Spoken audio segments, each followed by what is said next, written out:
During that time, we had to bond together as a team, but we also competed in 2 games. Those 2 games revealed that we have an incredibly talented group that's very versatile. We just were taking position pictures upstairs, and Callie Barrett said, "Well, which group do I go with?" And just go with all of them.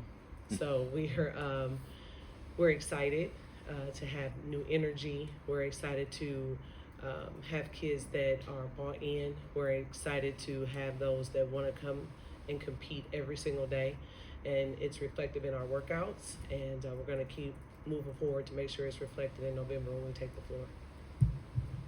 Coach, what'd you learn from the first 2 years in the Big 12 that you were able to use in your roster construction and your build up into this season?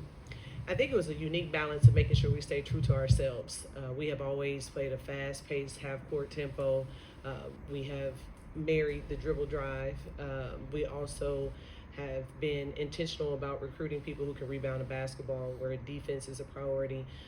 But what the Big 12 has taught me is that we have to make sure we have some scoring power. What I love about this team in their versatility is their ability to make shots.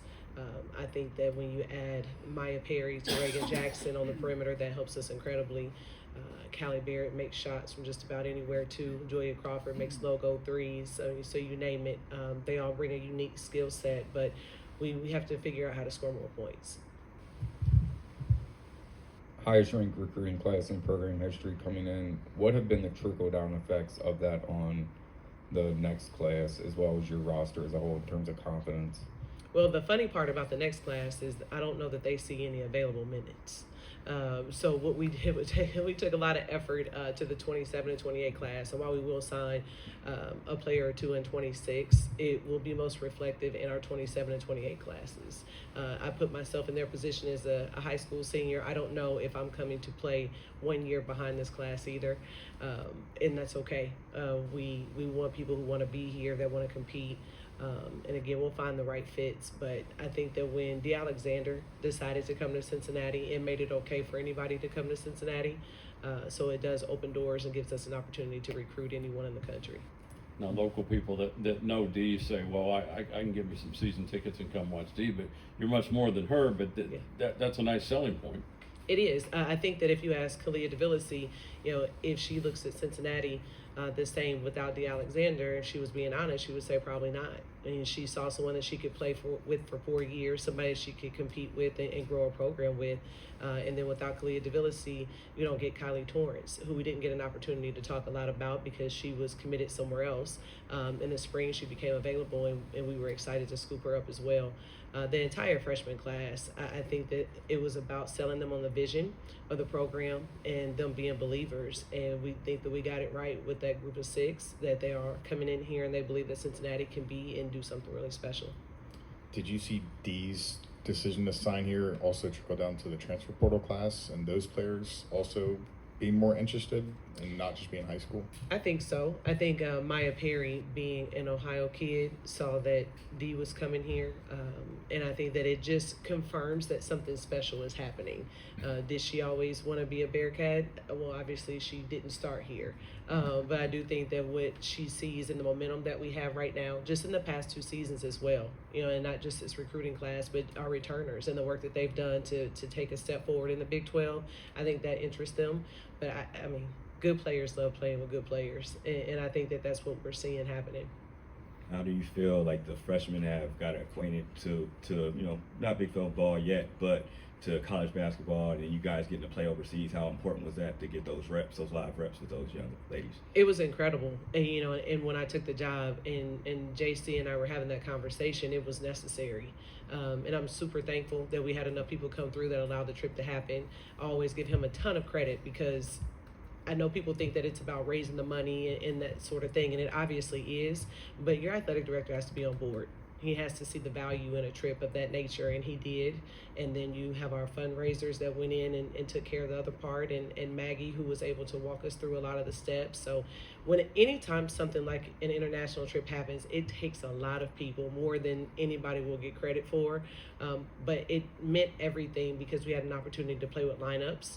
Of course, you get immersed in another culture, and it's very educational, and we did some really cool things. And I think that we provided an opportunity to these young people that they haven't had before, and hopefully they'll continue to have as they get older. But for me, it was all about watching us get on that floor and to figure some stuff out early. When you think about the day-to-day development of this team and their progressions, what have you been most encouraged with? Their coachability. You know, I think that when you have 6 players that were the best players on their high school teams, and they have an option, they can come in here and they can try to make it about them, or they can try to be so consumed with name, image, and likeness and all the things that come along with this. Or you can have a group that came here for a bigger purpose. And we always talk about having and providing a full package here in Cincinnati. And those 6, including Maya and Mary out of the portal, came because they believed in the full package. The environment that we create, the culture that we create, the sense of community in the city, in this university and athletic department, it goes on and on. When we talk in recruiting, we talk about one team. And how our department embraces that, and our kids go to each other's games, and I think it's just so much more than what they get out of it individually, but believing that they're going to get something out of it collectively, and that has been the best part so far about this group. Kind of the inverse of that, has there been a most frustrating or difficult part of so much roster turnover going into this year? I don't know that it's been frustrating, but it's been expected. I think when you have 6 freshmen, you know, a lot of the time, if you all watch me when I'm coaching and I throw my hands up, I say, it's like we don't even practice. That's my favorite line to the staff, because we'll go out and do something that we didn't work on for 2 days. And now in practice, I'm thinking, I know I told them to do that. You know, but when you have young people, you have freshmen, it's a lot of teaching, which I love to do.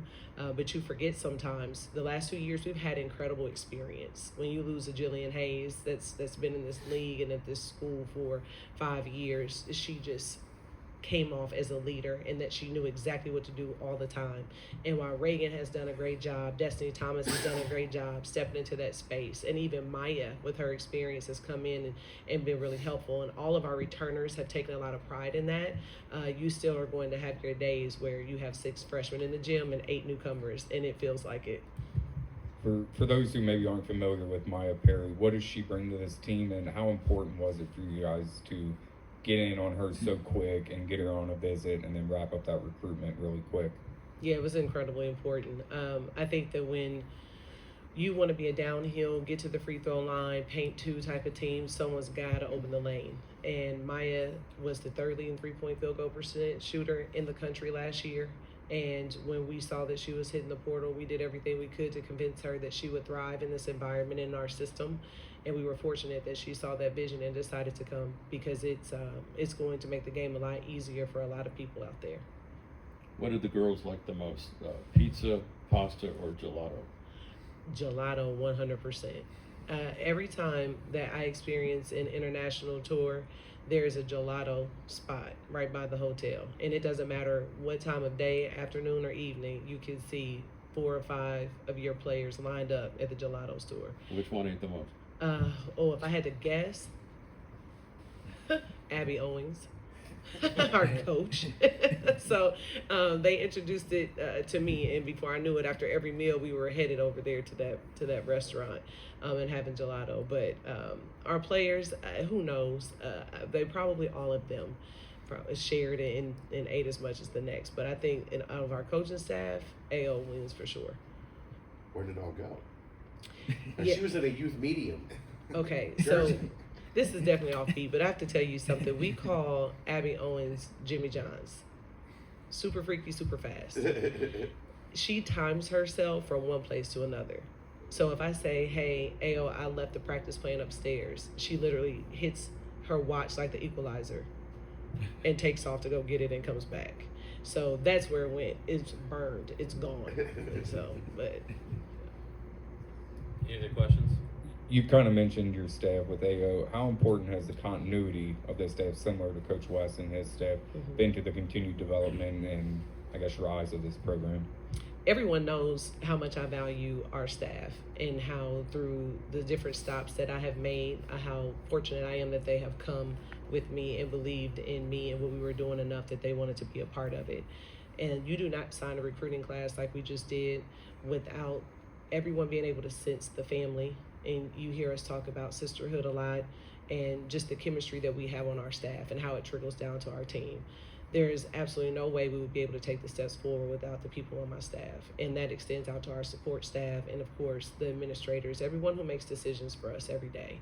But our immediate staff, they sacrifice every day. They put the student-athlete experience first, and we wake up every day trying to figure out if these kids had a decision again, would they choose to be Bearcats? And that's our biggest compliment is when they tell us yes. Any other questions for Coach? Thank you. Thanks, Coach. All right, thank you. I appreciate